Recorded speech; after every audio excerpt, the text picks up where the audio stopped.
As world leaders wrestle with how to deal with the man in the White House, what can Canada learn from how Germany is handling Donald Trump? I'm Mercedes Stevenson. The West Block starts now. Germany is the EU's largest steel exporter. Donald Trump is doubling down on steel tariffs, hitting that country hard. But after an Oval Office meeting, the German Chancellor floated a new way of dealing with the president. We speak with the German ambassador to Canada in 1 minute. And while Trump says he doesn't need anything from Canada, we find out what could be his Achilles heel.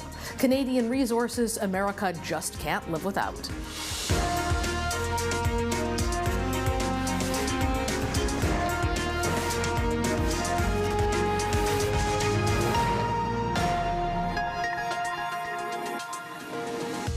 As all world leaders try and figure out the best plan of attack for dealing with Donald Trump, Germany may have a fresh take.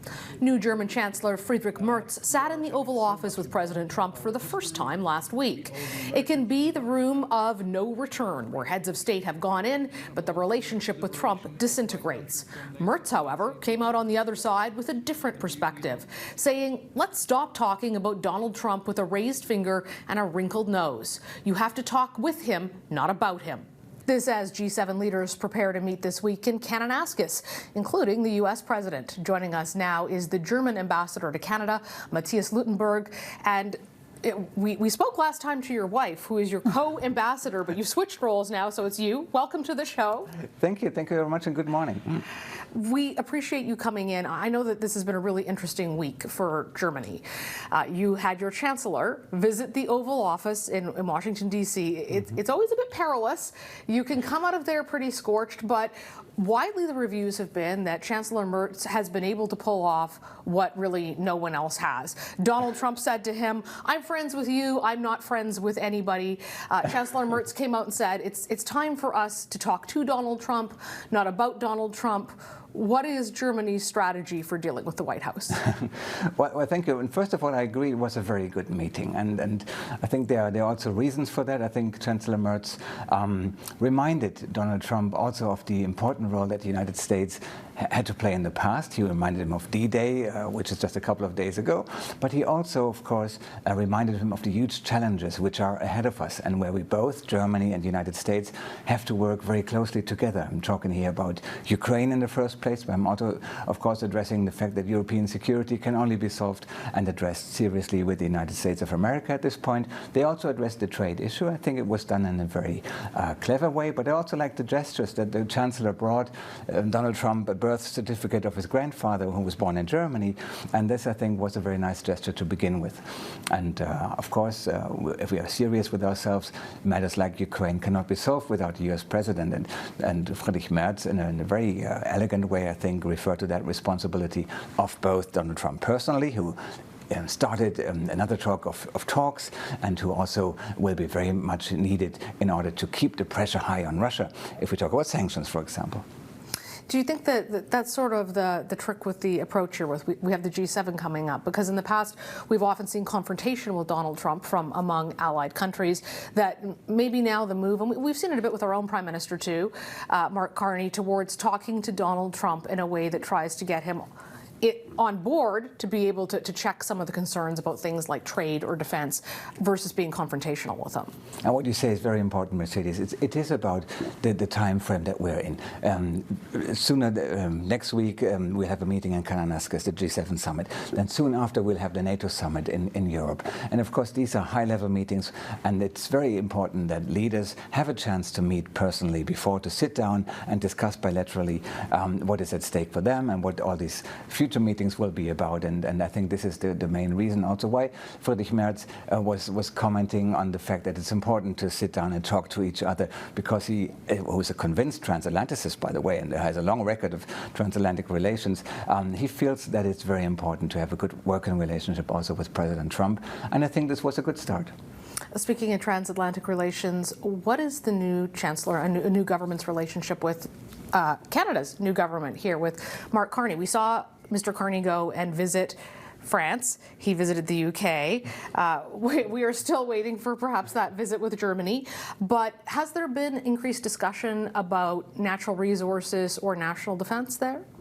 Well, I think our bilateral relations are in a very good shape, and the fact that both leaders met in Rome for the papal inauguration last month was a very good start. They had a good breakfast conversation, and of course there will be more meetings, starting in Kananaskis, and as like you, I would also love to see him in Berlin one day, and but now there's ample opportunities to meet in other circumstances, including in the NATO summit. The discussion about Canada-German relationships, of course, it's a different one than before Donald Trump took office. I think there are some openings here for diversification in terms of trade, in terms of security partnership, but also in terms of our people-to-people relations. When I look at all these three pillars, I see, especially in the trade sector, some room for improvement still. We're talking about gas, we're talking about LNG, we're talking about hydrogen in the future, we're talking about critical minerals, but we're also talking about our trade balance, which is already quite impressive. Germany being the fourth largest investor to Canada, but there's still some more things that I personally would like to see, and I think the German economy is ready to undertake with Canada.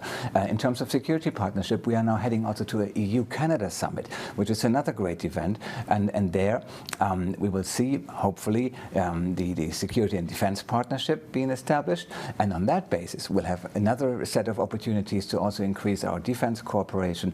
We already have a trilateral security partnership with Germany, Norway and Canada, but I'd also like to see that materialize in some sort of concrete projects. There are already a number of projects, some smaller, some maybe in the future very big. Like the submarines, potentially. Well, Has there been any progress on this joint project between Norway and Germany to produce submarines, which this government has vowed they're going to buy submarines? Yes, we hear so, and of course it's up to the Canadian government to decide in which direction they want to go. We can only put our offer on the table. I think the state-of-the-art submarine that we are offering jointly with Norway, and which is built in Germany, is a very good solution for the Canadian security, especially when you look at the Arctic. It's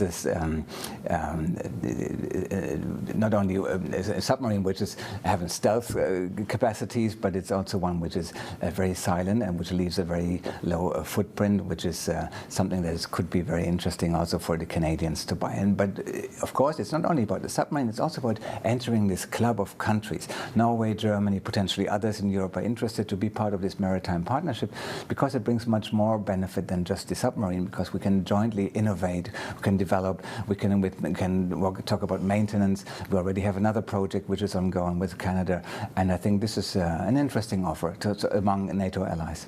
And Canada is planning to sign on to the Rearm Europe, a multi-trillion-dollar project that is going on there. But I do want to ask you about Germany's defense spending.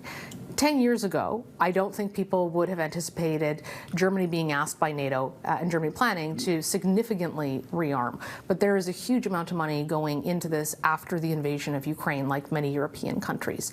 How much is Germany investing in defense?